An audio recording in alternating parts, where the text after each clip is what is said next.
do in relation to the tenders. So yes, you can contact about general information, and if it's specific to a tender, as I said, there's a process on Tenderlink through the frequently asked questions. Again, I'll show you that. What you can't do is contact anyone other than the nominated person. And I know some of you, and I've met a few people over the last few days who might know someone at Primary Health. And of course, you can't just call up Julia and say, it's so-and-so from company X or organisation X. Just say, hi, do you want to come out for dinner? And, put my bid on the top of the pile. So obviously that's not allowed. And that one says you can't be seen to influence anyone.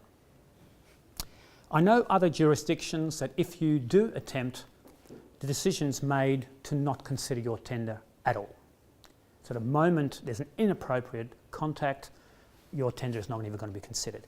I can't speak for PHT if that's the case, but I certainly know for other organisations that could well be the case. Right? Particularly government, they're pretty fanatical about this stuff. The other thing is that PHT is always trying to make sure that there's a level playing field, and so you can rest assured that everyone gets exactly the same information. No one provider will get any further or more information than you have. And that's why using Tenderlink is such a good process, because when you have a question, you don't phone Julia, you actually raise it on Tenderlink, everyone can see it, and everyone can see the response. So I'm going to show you how that works very shortly. Right?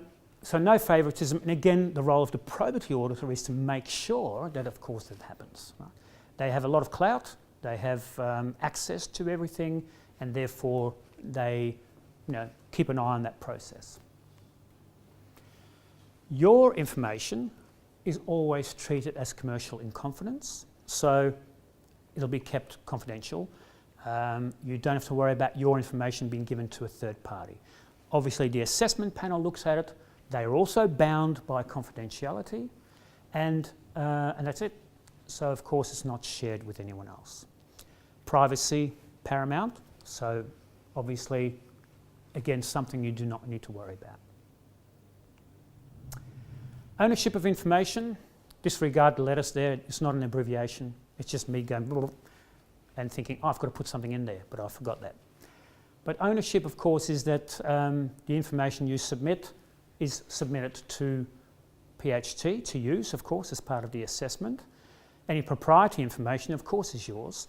And the other issue about ownership is to do with intellectual property, for example, which I don't think applies to most of you, but if that was the case, then obviously that's also the situation. Any tenders would make that whole process pretty clear. So again, not anything you have to worry about. So I'm going to take you through Tenderlink, and I know this might be a bit of a problem with the filming because I have to kind of bend down a little bit. I forgot to tell you that. I've got some screenshots in the PowerPoint, so you've got them to take away with you, but I'm going to go live now and start the process from the beginning, all right, so that you can see. Of course, I can't do that. I'll stand up again, but just when I get it open.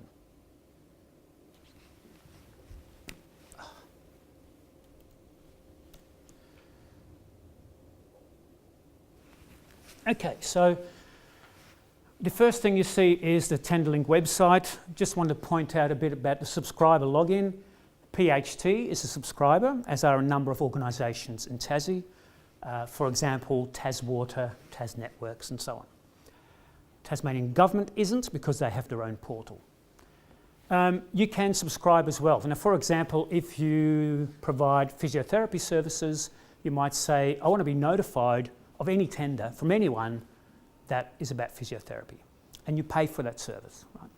And then you get a login, right? But we're not going to talk about that too much. I'm going to go to the products and services page, and I'm going to step you through the process.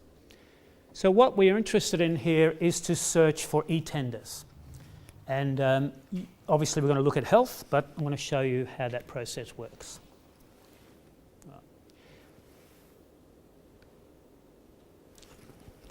Just bear with me.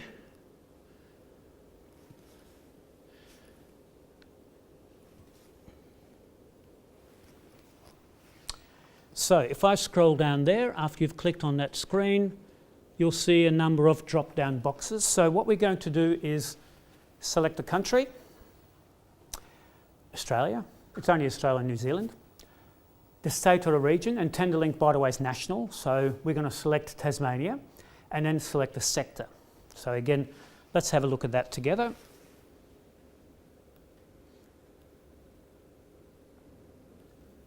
And you can see in Tasmania, there are 17 organisations listed. Primary Health is just one of them. For now, we're just going to do that and put in health and scroll down. Oh, it's got to submit first. And you can see that Primary Health is listed there. So now what we've got to do is click on View the Portal.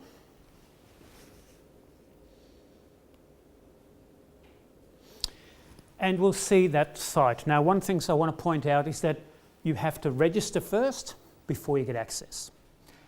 It's free, very easy. Click on that, few boxes to fill in, you submit it, and you'll get a login, and you'll be able to access that. So, I've pre-done this, and by the way, of course, I'm not tendering for Primary Health, but I've just done this so I can demonstrate that to you. So I want to log in, and you'll see this screen. First of all, you can see here information about your organisation. You can also see online manuals. What we're interested in is all the current tenders. So we'll have a look at that. And here we see that at the moment there's only one. Couple of things I want to point out. First thing you see is the closing date, 30th of September at 2 o'clock. The forum, which I'm going to talk about in a moment, is actually closing on the 27th. And I'll explain why when we get to that point. So your bid up until the 30th, but the forum the 27th. So let's click on that one. And there are a few things I want to point out. Here we can download the tender documents, so provided you've registered, you can do that. You can post questions, which I'll show you in a moment, and you can complete the online response form. The online response form is the only way you can submit your tender and for it to be accepted. All right? So I'm going to show you that as well in a moment and show you exactly what you need to do. I'll come back to the tender documents because I'm going to show you what they look like. I've already got them on my laptop, and we'll go through those documents. Have a bit of a look. All right? What I want to do first, though, is post questions. So let's say you've got the tender open, you're reading through a document, particularly ones that you have to upload, and something doesn't make sense.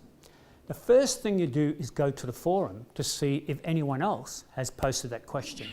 So let's have a look at that.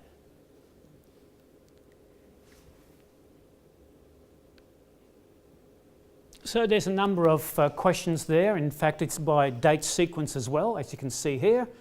You can see how many people have actually accessed that question.